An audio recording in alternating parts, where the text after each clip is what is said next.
I'm going to June go 15th. ahead and get started.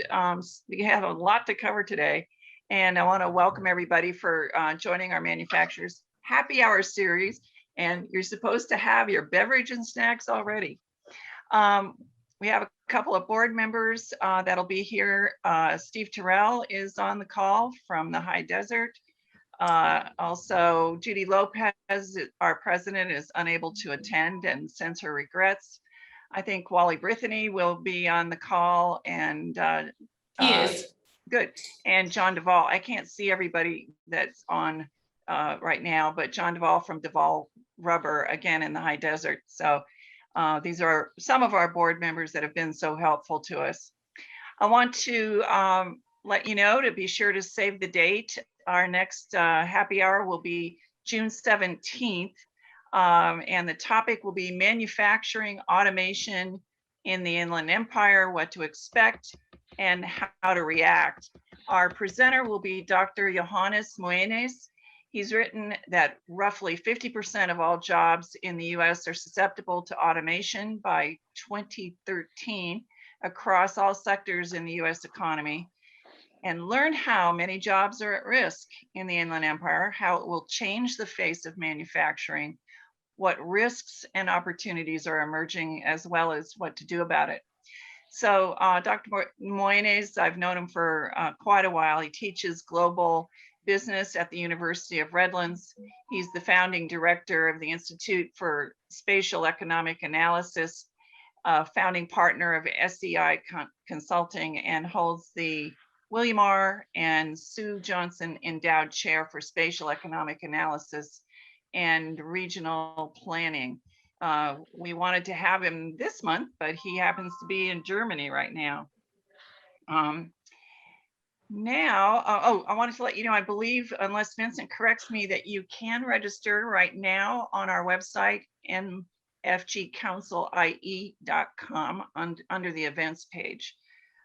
Now we are excited to recognize our manufacturer of the month. If you have a manufacturer that you would like to nominate, please contact us. This month we're featuring TC Transcontinental Packaging, and we have Eduardo Cruz, who's the Senior Human Resources Manager, with us to speak a little bit. But first of all, Vincent is going to be showing a short video, and then we'll follow up after that with Eduardo. Go ahead, Vincent. TC Transcontinental Packaging is a leader in flexible packaging in North America. Their strong family values, entrepreneurial spirit, and long-term vision have always been at the heart of their success. With 3 business sectors of packaging, print, and media, they continue to optimize, transform, and grow while making impressions that count.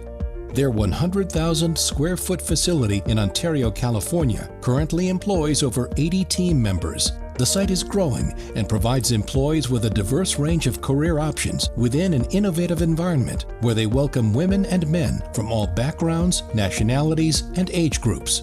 TC Transcontinental blends art, science, and technology jobs to create flexible packaging that preserves customers' products and accentuates their brands on retail store shelves. Job positions might include designers, extrusion machine operators, pre-press technicians, laminators, electricians, and mechanical maintenance. TC Transcontinental shares the Ellen MacArthur Foundation's vision of a circular economy for plastics, where plastic never becomes waste and where 100% of their plastic packaging is reusable, recyclable, or compostable. At TC Transcontinental, you can join a high-performing team that is dedicated to sustainability and passionate about our people, operations, communities, and products.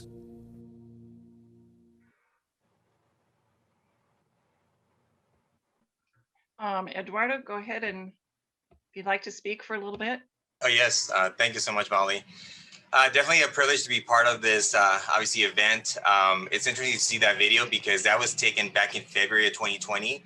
And to see where we're at now, I mean, it's actually quite different now as far as the layout, even out there on the production floor. The outside of the facility actually having added another tower for our new extrusion line. also new equipment for our new printing press. So yeah, it's really exciting to see how, again, where we're at right now as a company. Definitely the highlight right now with TC is that we are in growing stage.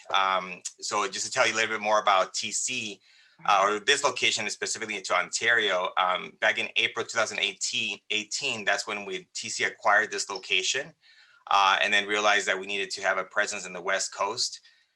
Here, over 2 years later, TC had invested millions of dollars to this location by adding more extrusion lines and a state-of-the-art printing press, while also replacing ones that have been here for over 20 years. We're also excited, again, with just the direction that we're going by adding more customers and also creating more jobs within the community. With that said, I know we're also experiencing the challenges with the labor shortage, as most of us are, of course, experiencing that. And we're having to be creative with our approach to attract more talent. Here during our interview process, we highlight our company values, which is, again, respect as number one, teamwork, performance, and innovation, and provide transparency on what we can expect while working here. We're also committed to safety. I mean, that's number one as well here, and highlight our approach of having a family-friendly environment. When it comes to compensation, again, a lot of competition out there. We recently revisited our current pay structure and realized that we have to really be more competitive. So we're going to be making substantial increases within our pay structure, within our starting pay actually, and also within our existing pay in order to stay competitive. Currently, we do have a retention bonus payout of $500 after 3 months of employment for all new hires. We're also providing in-house training courses and have partnered with local colleges and the state ETP program to also offer other diverse training options to all of our employees. And of course, the apprenticeship program through Intech Chaffey College has also been another onboarding highlight.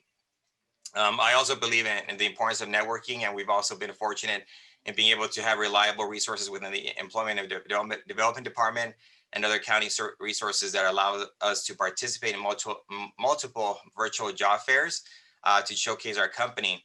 I also belong to a network of HR professionals within the Inland Empire with over 200 members, and we're all experiencing, again, the same challenges of attracting talent, continue to be creative by doing drive-through job fairs, adding pay for performance incentives and so forth.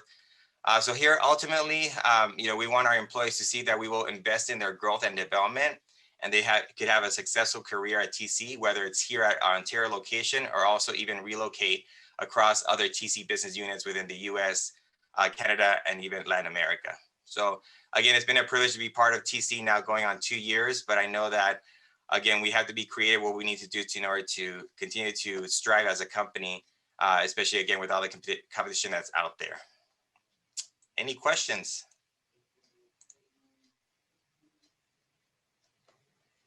Eduardo, thank you so much for being here today. We really appreciate your support and wish you the best of luck. And I'm glad that you're on this particular program as well, because we had heard that manufacturers get frustrated when they have employees that have been well trained that get poached to go to new places.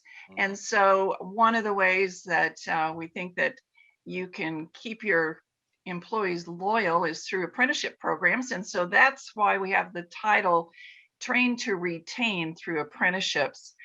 Charles Henkels will be our moderator. He's the interim director for regional apprenticeship and work-based learning. And he's going to introduce his participants a little bit further, but I believe we have Eugenio Martin with us from Lind Industries.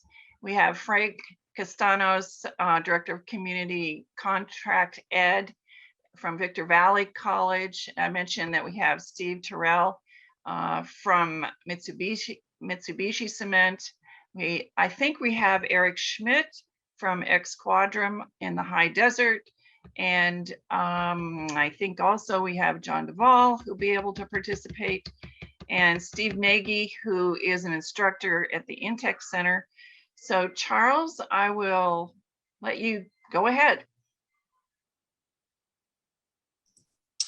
Well, thanks so much, Molly, and it's really good to be here. It's good to be back. It's interesting. I'm looking at the looking at the crowd today, and it's neat to see a lot of recognizable faces. It's neat to see some new ones too. So yeah, this is I always appreciate the invitation to come and talk with you all.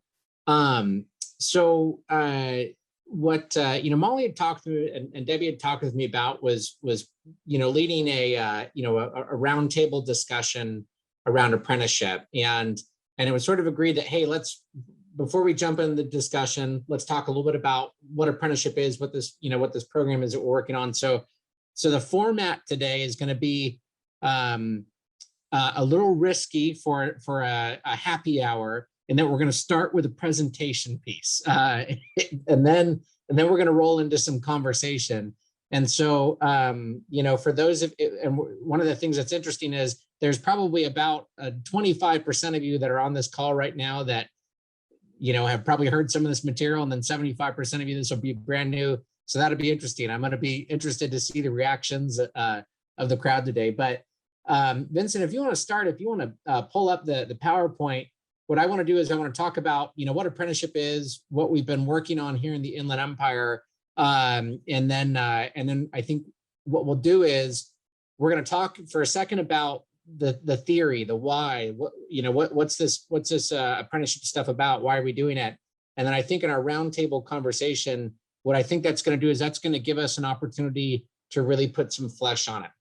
We'll talk about how, what's the experience of businesses, what's the experience of mentors, what does this look like kind of within our community? So we'll roll straight into it. As Molly mentioned, I lead a project called Launch Apprenticeship Network. It's a project that was funded about 3 years ago by the community colleges in Riverside and San Bernardino County.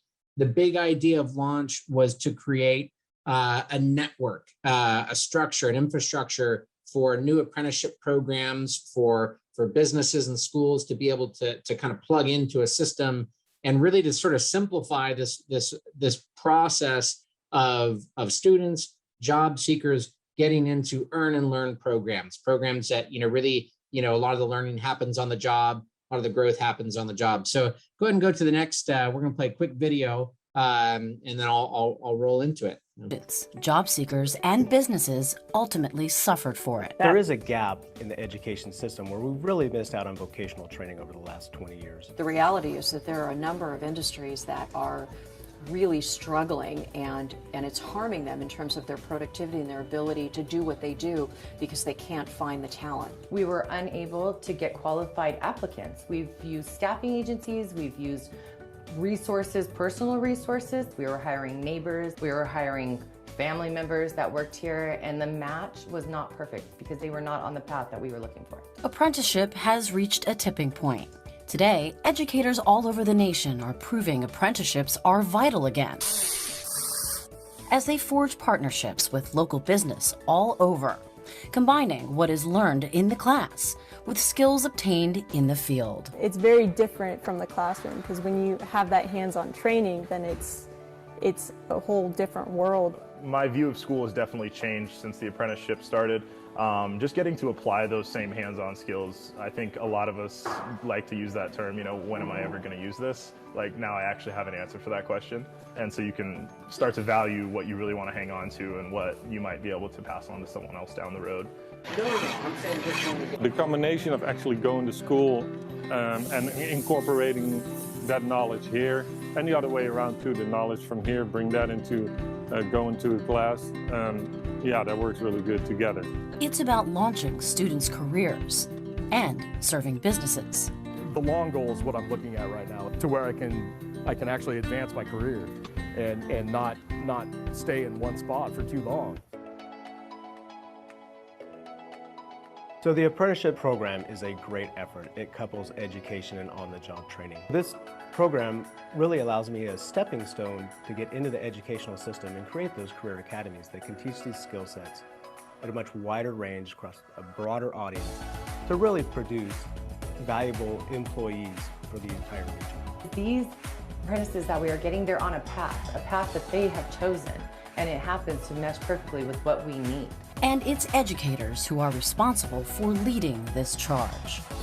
I think what educators need to know about careers in the guitar industry is that it's kind of a trade-based job, sort of like being a master carpenter or an electrician, something like that. It's a lot more hands-on and skill-oriented than it is traditional education. I see it as a great foundation for a career in our company because the more they learn, the better they are, is the better we are as a company. Because you're teaching them a career. You're not just sending them to do a job. While you're teaching them, they're preparing themselves for the future. There's a lot of opportunity to learn, a lot of knowledge, and a lot of people that will want to share that knowledge. And that's a very good environment to be in.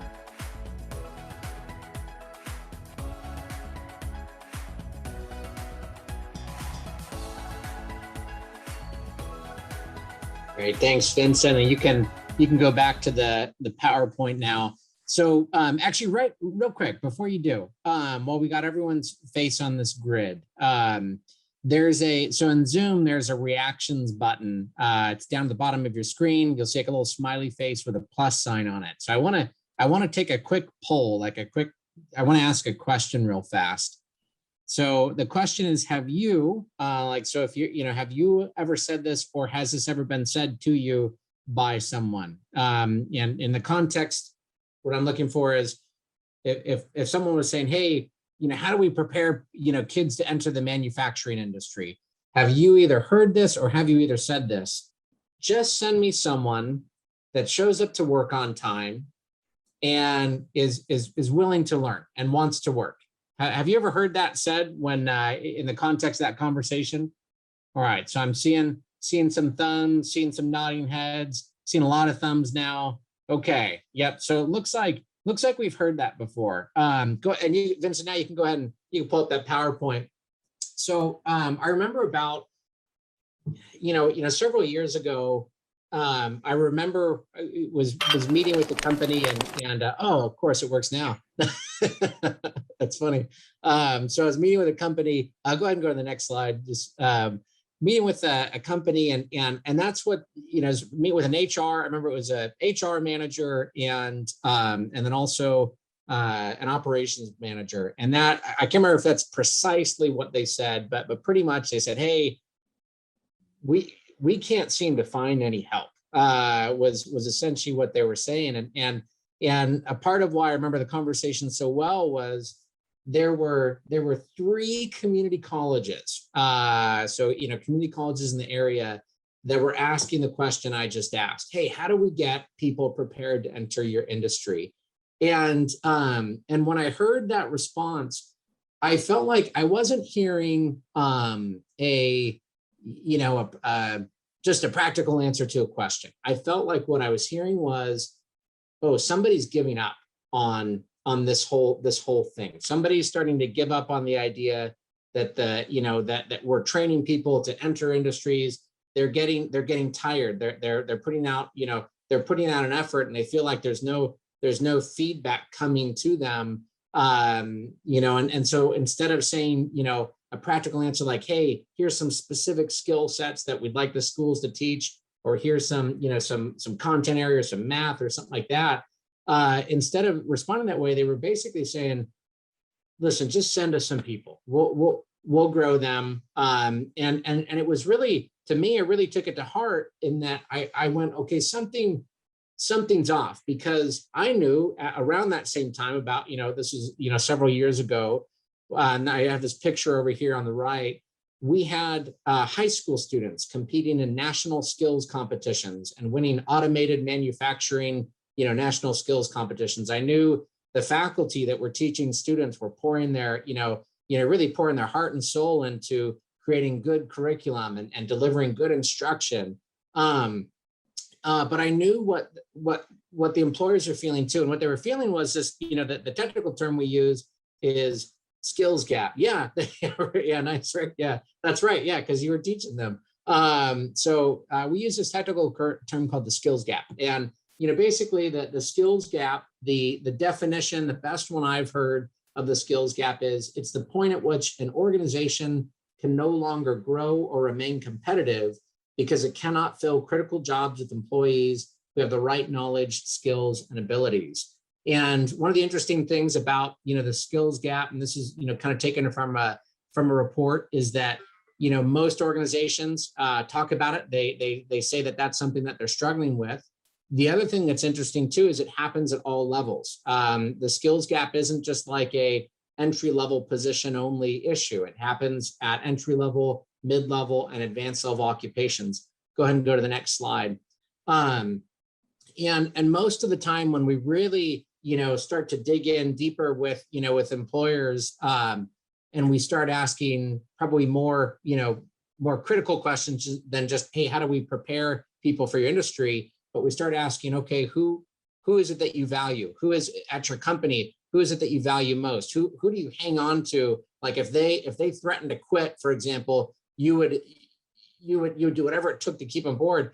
And most of the time, what employers would point to was experience. They pointed to technicians that had been with them or been in the field for a long time and had gained not only like technical skill, but just a knowledge of the industry they were in. There was something that was I heard the phrase there's no substitute for time. It was a common thing that we hear, or at least a sentiment that would seem to resonate. And so what we did with the community colleges is we sort of took all that back and we said, okay, maybe we need to renegotiate this deal. Maybe the question isn't, hey, how do we prepare people to enter your industry? But maybe the question is, how do we work together to introduce students to a pathway where that work was part of the learning? Their education wasn't completed till they had that experience that you really value.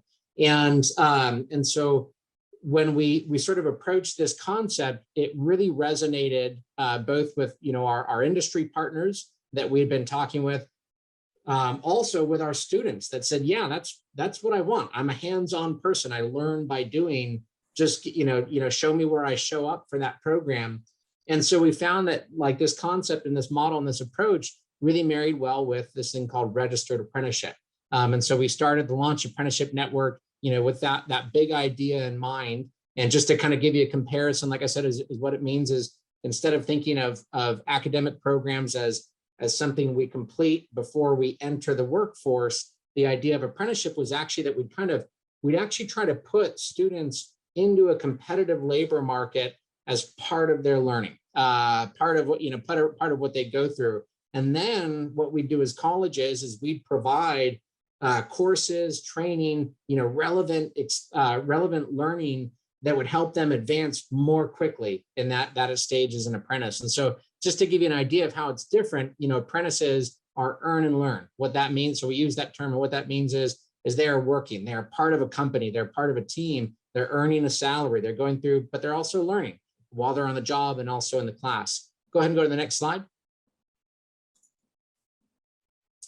And so our efforts to do this, obviously one was just I would say our will is our primary means. We want to do this. We really believe in it. We think it's something that, as we make it work, it can really change things. We're also, a lot of our work is supported through grant funding. For example, the governor has a goal of increasing the use of registered apprenticeship. He'd like to see registered apprenticeship increase by about 5 times its current size. So his goal is to get to about 500,000 apprentices here in the state of California. So a lot of what you'll do is you're working in this world of apprenticeship. If you're an employer and you're asking to hey, a school is calling you and saying, hey, can you give us a support letter or something like that? A lot of times it's tied to us trying to generate more funds or more resources to be able to do this kind of programming. But, again, we think that our big idea, it seems to be finding a good foothold here in California. We seem to be well supported by from legislatively and policy advocates seem to be really pushing this forward with us. Go ahead and go to the next slide. So to give you, actually, I'm sorry. Can you go back real quick? And what I wanted to highlight was, so I mentioned, this idea of this number of 500,000 apprentices, which is kind of neat to say, we're going to grow our apprenticeship program by 500,000 times its size. What's interesting, though, is it's actually part of kind of an economic plan. The first plan was to do this first portion up here, which was to talk about building regional clusters, just like what we have with MCIE, where we cluster, industry partners together, get them to build a community, and then to partner them meaningfully with the schools that are connected there. So if you go ahead and go to the next slide now, I'll talk a little bit about what Launch is doing to kind of follow this path of growing apprenticeship. So what we do in Launch is we do a couple of things. One is we have developed regional intermediary structures. So what that means is that we built apprenticeship programs, we registered them, we built them in a way where companies, instead of it being 100% on them to deal with the bureaucracy and register their own apprenticeship program, they have a system that they can plug into. So we developed a regional intermediary structure and a committee structure. And what a committee is that's the way we always say it is apprenticeship is really something that's meant to be industry led. And so what we do in our apprenticeship programs is we ask our industry partners to provide that leadership. Tell us what we should teach. Tell us what students need to know. Tell us what your employees need to grow in and how we can upskill them. Our other strategy is that we focus on multi-employer structures. And what we mean by that is, again, we like to cluster our employers together so that we can kind of aggregate needs. It's a lot easier to deal with a skills gap in a larger fashion than just one person at a time. And so what we do in the Launch Network and in our connected programs is we really emphasize the importance of businesses coming together, agreeing about where the skill gaps are, and coming up with practical solutions for that. Strategy 3 is that we leverage multiple organizations and workforce systems to serve as resources. So for example, if you're you're an employer on this call right now, you're probably seeing, I don't know how many schools represented here just right now on this call, but we've got, in our region, we have 12 community colleges, we have 56 K through 12 districts, we have 2 workforce boards, 2 county office of ed. There's no reason that we can't set up a system that really brings those resources to bear, and that's our big goal in Launch. The other thing that we do is we use a blended approach of career ed and contract education services. And so what that means is some programs are using training and instruction that isn't yet provided by like a community college. Other programs are leveraging existing infrastructure, existing courses, existing college courses that are already there, or K through 12 programs that are already set up. But what we do is essentially we're really asking the question, what do the users need? What do the students and what do the businesses need? And we try to build programs around that, again, using all of those resources. And then strategy 5, which is really kind of a primary strategy, we say we assert the apprenticeship model, not the funding mechanism. And basically what that means is like I said, we're true believers. We think that solution and that model that we talked about earlier, we think it's right. And so what we do is, as a resource provider like Launch, is we go find funding that fits that. So if someone's willing to give us a grant, hey, that's great. But if it doesn't fit our model, if it doesn't fit our strategy, we say no thanks. And the reason why is we think what we're doing is right. We think that the partnerships that we're developing, long-term are going to be bigger than any short-term, funding opportunity or anything like that. And so, a lot of what we're driving at with Launch is really, I always say it's to have a 50-year view of what we're trying to accomplish, looking at apprenticeship, not just as a one-time thing, but looking at it as a sustainable system for growing technicians in our area. Next slide. So this is just kind of a graphic of the intermediary model that I was talking about. So again, what we found was a lot of businesses that we talk with really agree with the concept of apprenticeship. And a big piece that they're missing is the education provider, and then also a system that kind of simplifies them, being able to offer registered apprenticeship. Sorry, my youngest apprentice is tapping me on the shoulder right now. I'm sorry. Is it important, buddy? Oh, cool. Can you do that to me in 2 minutes? All right, thanks. Actually, I probably should have just had him read it. It was a popsicle stick with a joke on it. So, so this is our intermediary structure that we have established. What we did is like I said, is we set up a system where when businesses start offering apprenticeships, they're actually offering it as part of a connected program. So they're not going alone.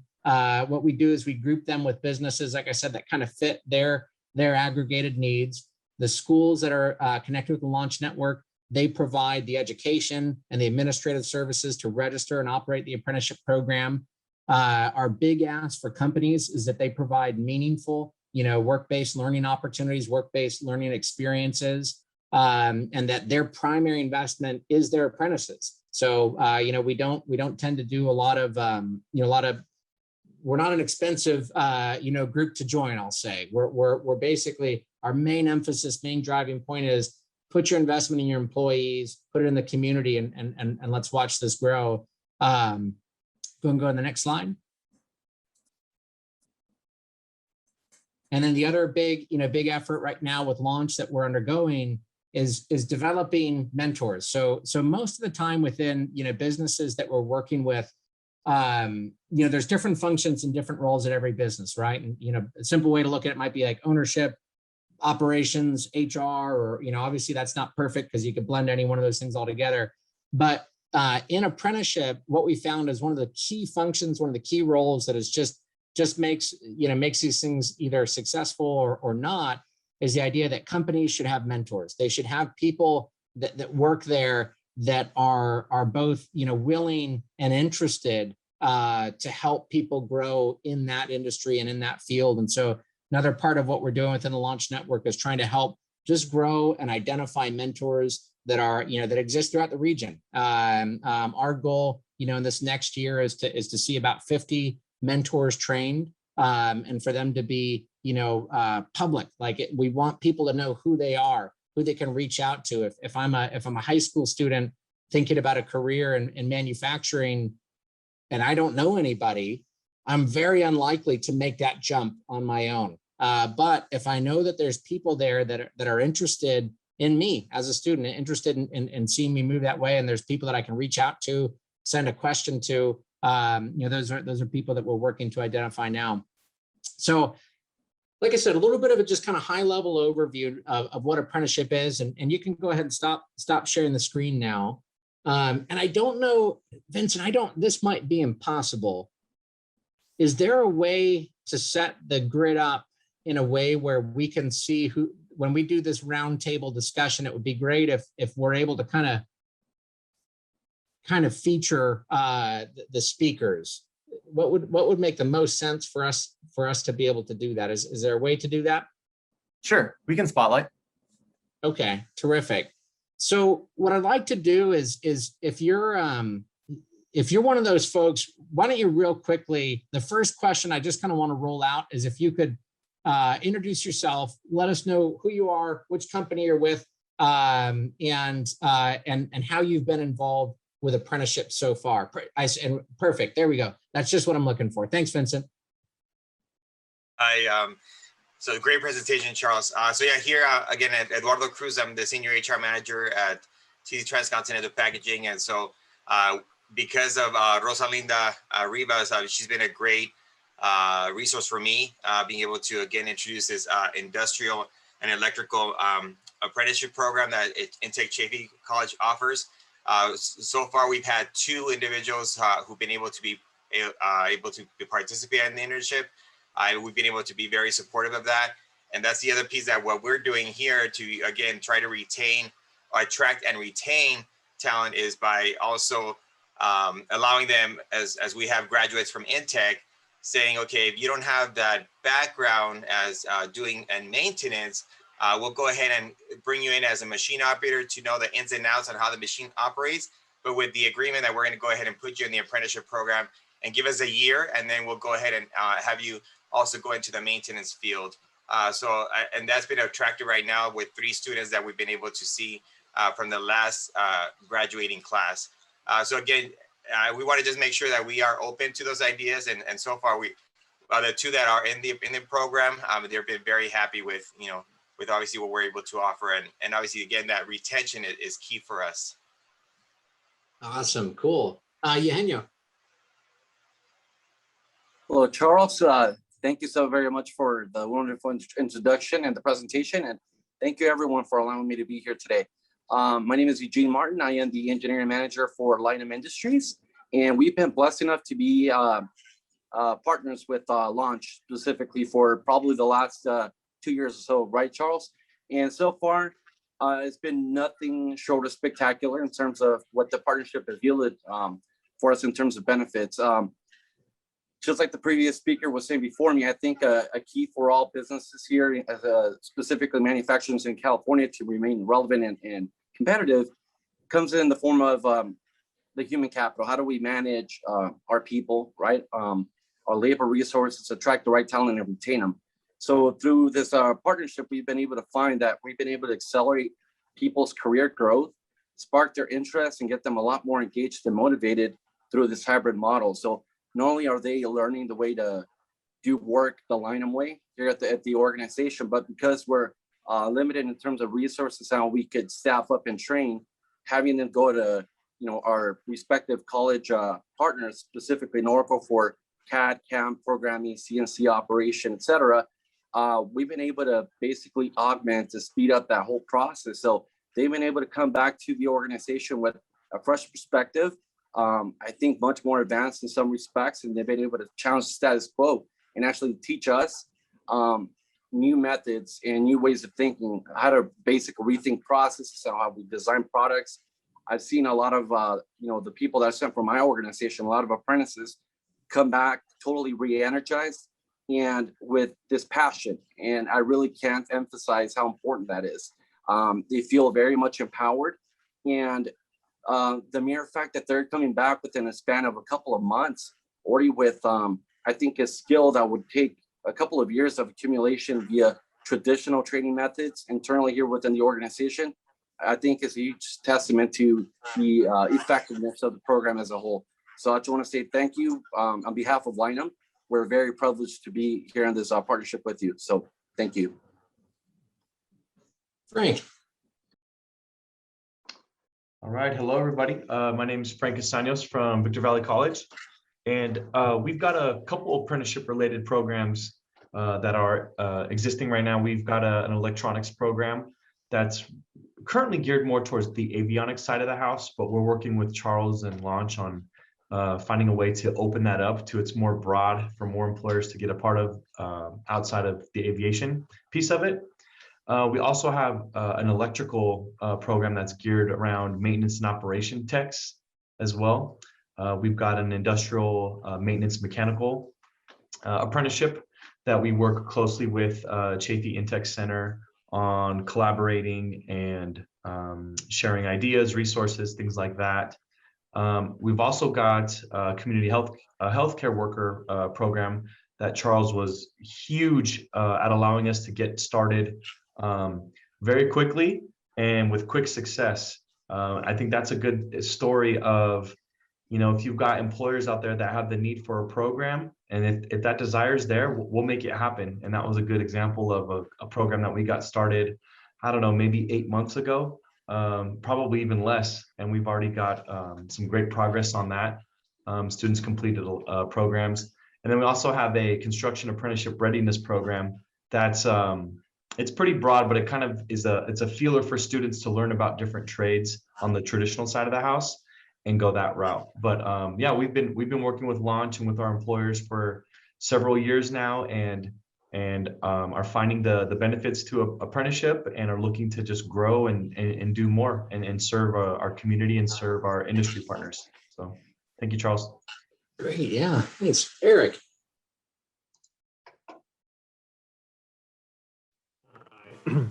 Well, hey, I've been to one of these meetings, I think actually in person when we were acting like real humans and trying to get together and collaborate. So this is a little bit unusual for me still. My name is Eric Schmidt. I'm the president of Exquadrum, founder. We're a 19-year-old aerospace and defense contractor in Victorville, California. And we're a little bit out of the space on the apprenticeship side, mostly because of the work that we do. But we've kind of evolved our own system that has that's used some of the products and services that Frank has put together through the High Desert Training Center. But from an apprentice standpoint, what we have found is working really well is we actually have 3 levels that we've developed in-house. One is at the high school level. And I think we often miss that opportunity to inject knowledge in those younger individuals. So we have students coming over working with our machinists, learning some very basic trade skills in the manufacturing side. Most of those students are going off to college, quite frankly, and becoming engineers. So they're not becoming machinists, but they're better engineers for knowing how to machine things, trust me. On the college side, we have internships, kind of traditional internships, and most of those are associated in the engineering sciences. So aerospace, mechanical engineering, chemical engineering. We do have, and we've had some opportunities with some business folks in our business operations group, but we're bringing them in-house, and we're evolving them in our process and helping them understand what it means to be inside of the aerospace or the defense industry.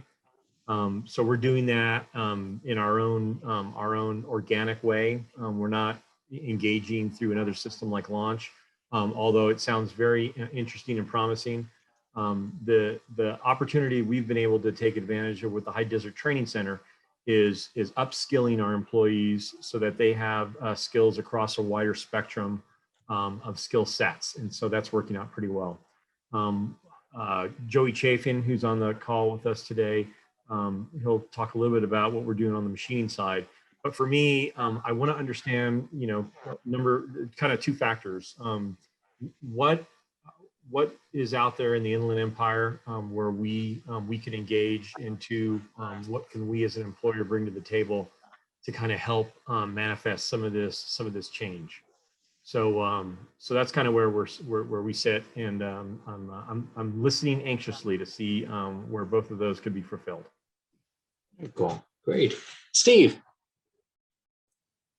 Well, first off, which Steve are you going for? Yeah. Oh, I was going to go Steve Nagy first, and I was actually going to message Vincent and see if we can get Steve Tyrell in the circle, or I don't have you in my view just yet. It won't let Steve spotlight until his video is on for some reason. Okay, Steve. No more being coy. You gotta choose a video, or you gotta stay small screen on us. Which one do you want to do? I'll stay small screen until it's my time. So Mr. Nagy can go. All right. So we'll go Steve Nagy first. Right. Yep. Thank you. My name's Steve Nagy, and I work for California Steel Industries. And as mentioned earlier, I also help one of the instructors out at Intech, and hopefully soon working with Frank out at VVC as well. I've been at California Steel for 29 years. And when we talk about the apprenticeship program, that's exactly where I started from. California Steel recognized this problem 30 years ago and the need for it. And so we've developed training programs ever since. And currently what we're doing is we try to bring in outside individuals based on their skill. And I'm really happy to say that we use places like Intech. We've hired 3 individuals for our intern program for this summer apprenticeship program that we're going to have, which is great. And so they've showed us some skills that they have here, because that's what they taught them, and a little bit with the hands as well. So we're going to hopefully expand on that and move on. Another thing that we do with our apprenticeship program is we also have an in-house program that we use for our production people who may want to expand and get into the maintenance field. And we have a 2-year program for those guys, and they have to do a lot of book work and things of that nature to try to get their skills and their knowledge up. And they get some on-the-job training as much as they can, but because they're in the production line, it's kind of difficult to release them, and that kind of gives them the short stick on putting it with their hands. And so we've currently got permission to move forward and possibly bring them out of production immediately and shorten our 2-year program for that into a 1-year program, and allow them to get more hands-on immediately for a good 12 months and to be able to get that again with some schooling.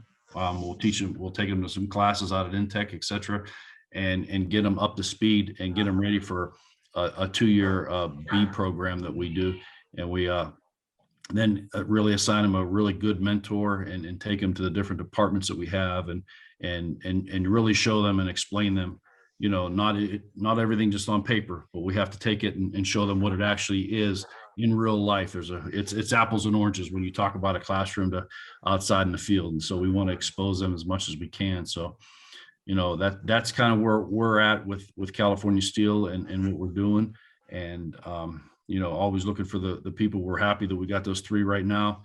It's great. And we want more. We need more. The industry needs more. It's a tough thing. So. Great. Thanks. All right. Steve Tyrell, you're up. Well, thank you very much, Charles. I'm an old timer. Obviously, I have been around the industry for 20 plus years. We recognize the need for this program, and we used to go before the workforce development and economic development to ask for funding, primarily for Chaffey College and Valley College, and that's San Bernardino Valley College, for mechanical, and Chaffey College was the electrical side. We needed to develop in-house qualified electricians and mechanics to fit the need for both the heavy industrial programs that we had. And so over those 20 years, we developed that program, and it became the Intech Center. The Intech Center was a consortium of the community colleges, and that program really brought together a great NCCER established curriculum that was recognized by industry that we could then develop a apprenticeship program for. So about 5 years ago, the IDNUMA, which is now the IDEA committee, formed and developed that electrical and mechanical apprenticeship program. We have 5 members, manufacturers that are currently on the board. We have 30 employees that are currently registered apprenticeships, and we have over 100 graduates for that program to date. And those are people that are going out and getting those jobs. In the high desert, we like the program so much, and obviously I left Cal Portland and went to Mitsubishi Cement. I'm now the maintenance manager at Mitsubishi Cement. We still have that need of electrical and mechanical. We have that need for aerospace up here in the high desert. Eric Schmidt, I can't give him enough. Thank you very much, Eric. You have really provided the inspiration and the support and the financial backing to develop the High Desert Training Center as a model based on the Intech Center. California Steel was instrumental in the Intech Center because they donated a building to put that whole training center together that the Inland Empire can now benefit from. Launch is a great program that develops all those community colleges and can bring them together and bring those resources and the knowledge that we have, so that not just electrical, not just mechanical, mechatronics, composites, all the different aspects of apprenticeships can be brought together and developed a program. We now have before the Department of Apprenticeship Standards a mechatronics program that was soon to be approved, and we will have another apprenticeship program for the Intech Center and VVC, and hopefully the other community colleges as well through MOUs. The community colleges are working very well together to meet our industry needs for whatever it is that we have to have for these employees. The Mountain Desert Economic Partnership here in the High Desert has developed what's called a skill set. Those essential skills that we look for as employers that we can now share to the high schools. We're reaching down to the middle schools to try to get that same program developed and get these kids, you know, if they like something that they're doing, it's not a job. It's something they really enjoy doing. And those are the skills that we're looking for as employers. So this whole program is really coming together. Charles, I thank you a lot. I thank Frank, I thank Eric. All of you are doing a great job to continue this progress that we've made over the last 15 years and develop this program. So if you're an employer looking for somebody that has the essential skills that you're looking for, that has the developmental program that you're looking for, that has a mentor in your program, as me, I'm great. We're looking for those people that are willing to share that skill, that knowledge, and pass that along to the next generation. Those kids that are out there that want to work, They're there. We just need to give them that skill set to do that. So that's what I have to say. Awesome. Well, and that, that leads me to the question that I want to ask, and I want to just, this is a happy hour, so I want to ask it in kind of a casual way, and I want to hear, I don't know, honest responses, or just, like I said, don't sugarcoat it. So my question is, what is the manufacturing industry to a young student? So if I'm a 16-year-old and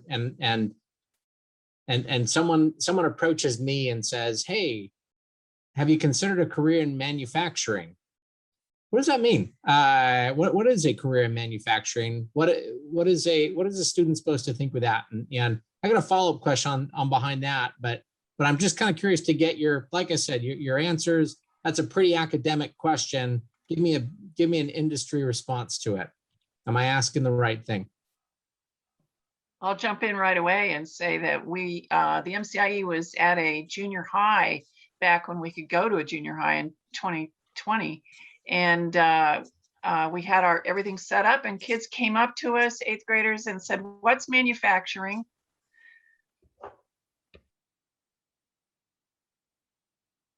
I see a job I enjoy and can support my family.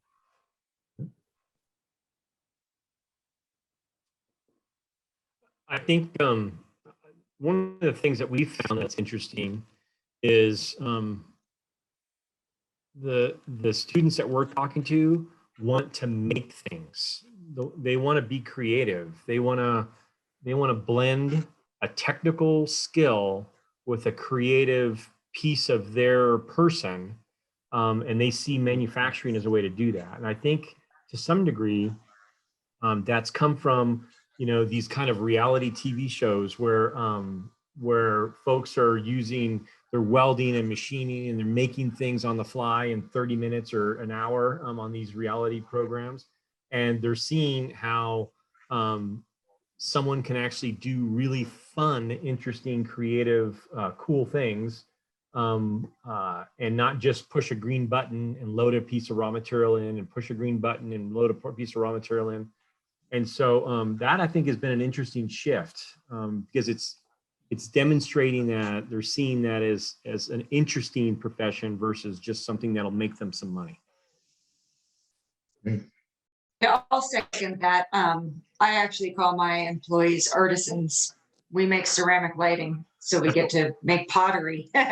Yeah, we call them artisans too. We call them artisans too, because that's what they are. And I call them production artisans, so they understand that we're producing, production line pieces. But that's what I tell young people, is that we actually get to make something, a tangible product that's really cool. And we're fortunate in the lighting industry that we're making it for the interior design industry, where then we get to create experiences and see the finished product.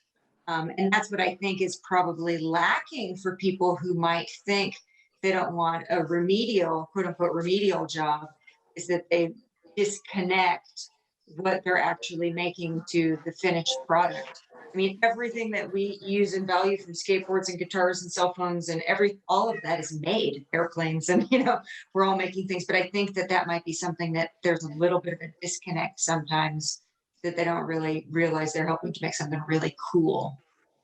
Remember, cement is the building block for all materials. That's right.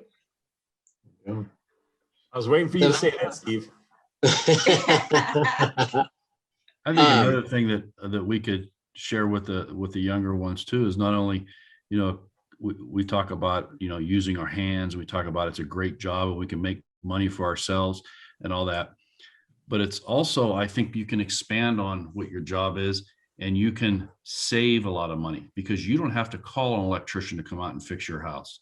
You can use some of the skills that you have to build that countertop, or to make some repair of something around your house. So it's not only making the money that you're doing, but you can save yourself an awful lot of money by having the skill sets to be able to do some of this. And if we can attract them to that too, I think that would help.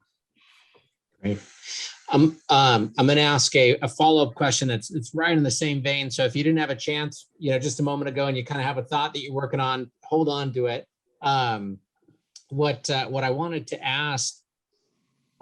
So in that video we played earlier, we had Fender Guitars it was one of the companies that was highlighted in there, and Fender Guitars has this thing called Fender Play, which is a basically it's an online learning tool, and a big reason that they have it is it's a tool that helps them reach people where they are at skill level wise for learning guitar.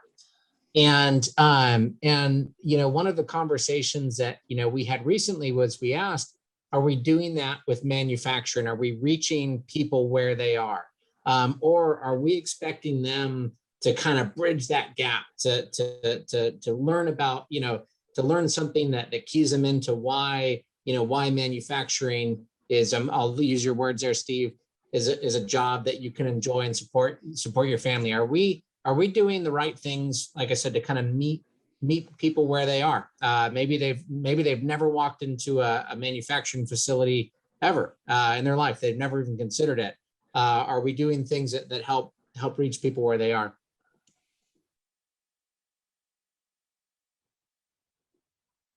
So, Charles, can I jump in on that one? Mm-hmm.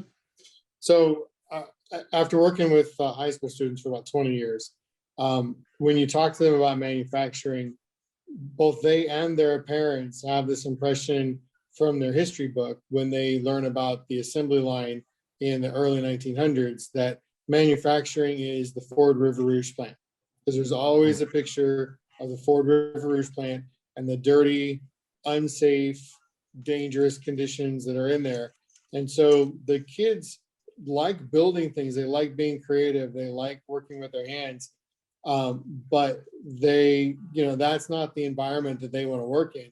And their parents definitely don't want them to work in that. So there's a lot of pushback from the perception of what manufacturing is. And so I think by changing the public perception of manufacturing, I've been at every manufacturing plant I've been in the last probably 15 years or more has been clean enough to eat straight off the floor. Everything is nice and bright, and it's a nice place to work. And even when it's 100+ degrees in the summertime, because our processes work on keeping things similar, there's climate control, and so people don't really get that concept that it's really a place that you want to work and it's a place that you can grow. So if we can help change that public perception of what manufacturing actually is, I think that'll go a long way towards getting more people excited about being part of the field. That's good. I think another thing that's worthwhile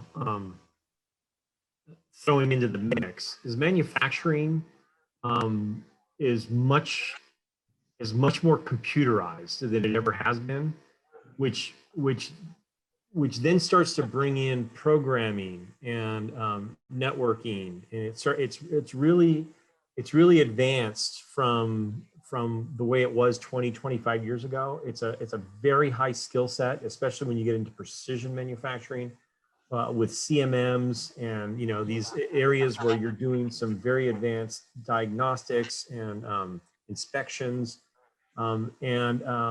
and quite frankly, the skill set has increased as well. And I think that that's been communicated at various levels, and I think we're seeing students and potential employees who see themselves in a vocational type of a role. And I'm going to use that term because some people I know don't like it, but I'm just going to use it because it's easy. Collegiate versus vocational. But see a very broad ability to upskill in a 30-year career. And in that upskilling, everything from being a machinist to being a programmer to being an inspector to being a manager to being a quality control person, all of those things evolve from a similar base of work. And that upskilling grows into up compensation.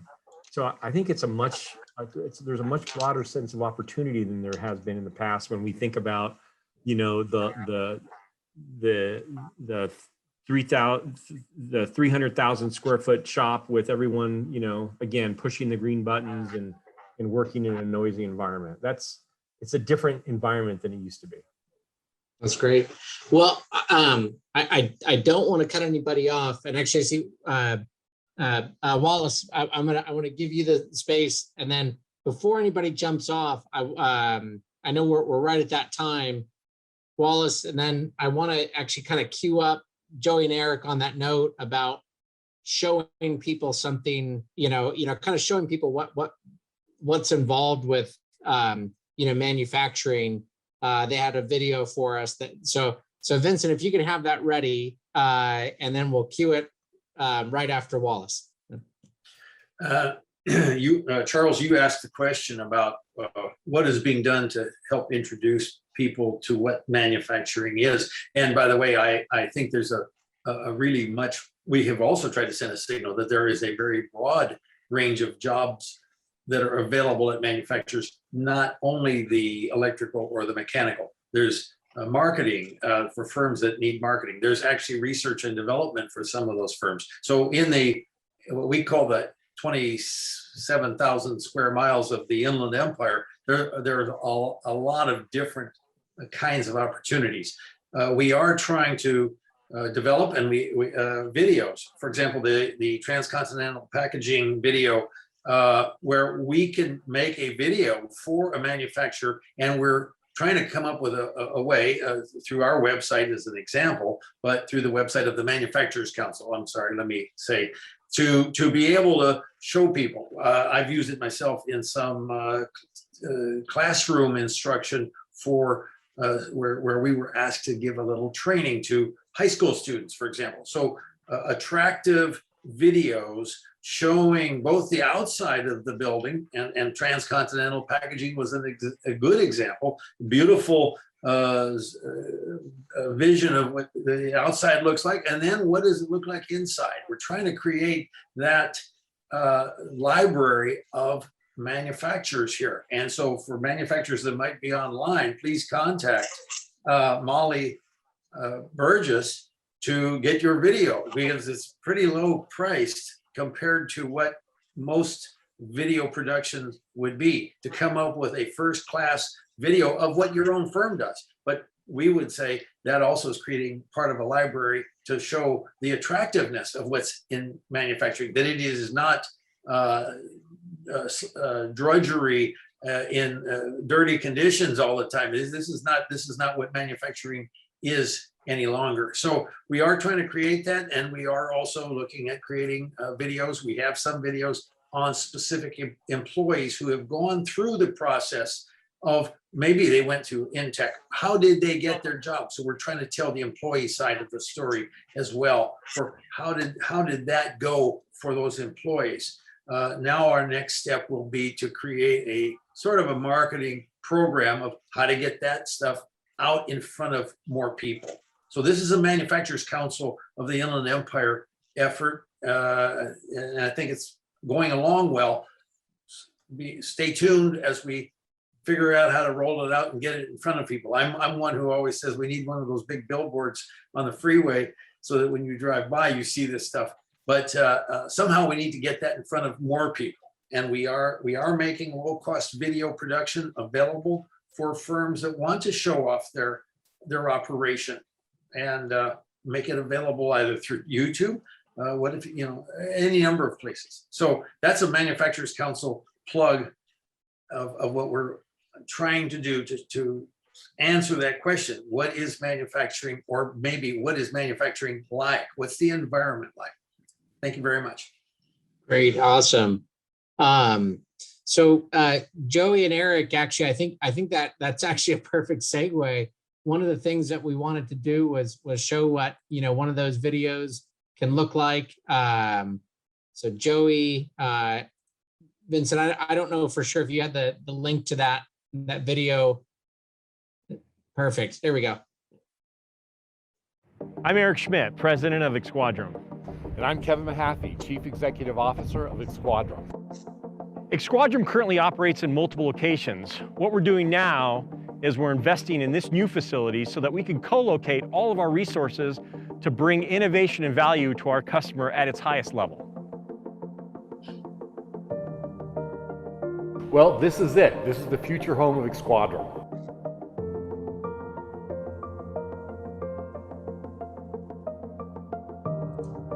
It's at this facility that we're going to be putting in new conference rooms, new engineering centers, our business operations group, our CNC centers, all of the assembly and capability that we're going to have to do everything from satellite systems to rocket systems. Finally at the point where some of our hardware is going to fly to the edge of space, and that flight system will be assembled right here in this new facility. Well, we're going to pull the facade up quite a bit higher. We're going to pull it out as well, put a new storefront on the front. What we really want is we want a presence. We've opted to put the engineering and business operations centers close because we want the efficiency from those two groups. We've also planned for the ability to have a conference room that allows up to 50 people. So we can host large conferences, we can do training. You know, when we started in 2002, it was just the two of us. That's right. And we didn't need much in the way of offices, but we've grown dramatically. Just in the last year, we've gone from 19 people to over 50. And so this new facility is sized for that level of growth. Squadron continues to invest in this community and to be part of the Mojave River Valley because we know there's value here, not just in Southern California Logistics Airport, but in the greater area. 442,000 people, many educated engineers, technicians, and business operations folks who are going to help us be successful in the future.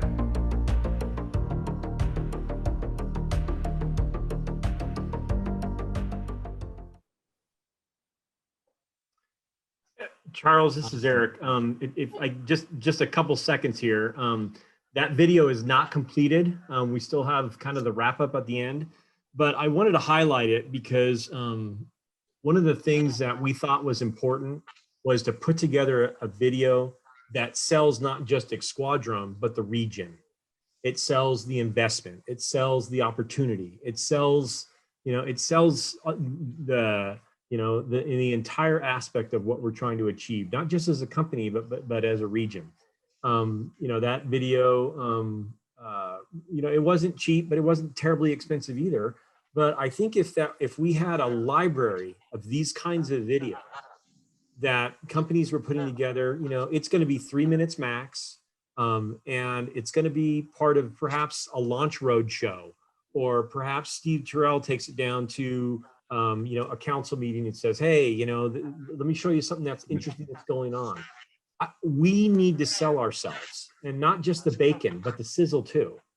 And so, this is why we put a real emphasis on capturing all this as we've been building this facility out over the last 9 months. We put this video together so that we have the ability to have these discussions and show, I want to be able to send this to a high school, go to a high school and talk about this.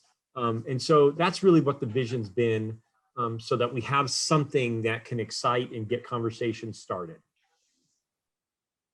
Yeah, well said.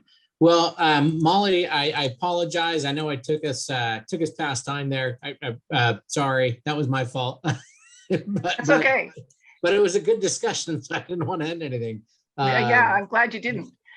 Yeah. So thank you so much, Charles, for bringing this to us. It's an important topic.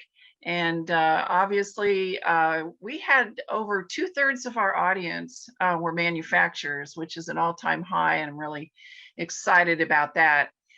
Thank you, Wally, for the plug on the Manufacturers Council videos. If you'd like to see any of those, they are on our website under About and under Videos. And what we have been doing with a grant that was awarded from CMTC is sending our videographer out to plants such as TC Continental. We did that video. And our primary focus is on people that have decided to go into manufacturing and are really excited about their job. We have some great videos, not only from TC Continental, but Microdyne Plastics and California Steel Industries, and would like to have more of those kinds of videos, along with And these videos are under our grant, so there's no cost, which makes it kind of nice. But the focus is a little different. It's not like your Chamber of Commerce advertisement for the business itself. It's about people that have gone into manufacturing. So I wanted to remind you, I did put in the chat that we are recording this video today, so that if there are people in your company or that you know that should have seen here, should have been to this presentation, they'll be able to watch it. It will be under that same video section at our website, probably late Monday afternoon or early Tuesday. And I've had a question, so I wanted you to know that if you run into with your registrations the word wild apricot, that is the company that we're using as our membership tool, and we're doing our registrations through Wild Apricot, so don't be concerned about that. And I wanted to remind you that we invite you to nominate your favorite manufacturer to be a manufacturer of the month, and be with us next month, June 17th, for our next program. And thanks for coming today. And if you want to hang on a little bit and ask questions, you're welcome to. And just have a great evening, everybody. Take care. Thanks so much. Thank you. Thank you, everyone.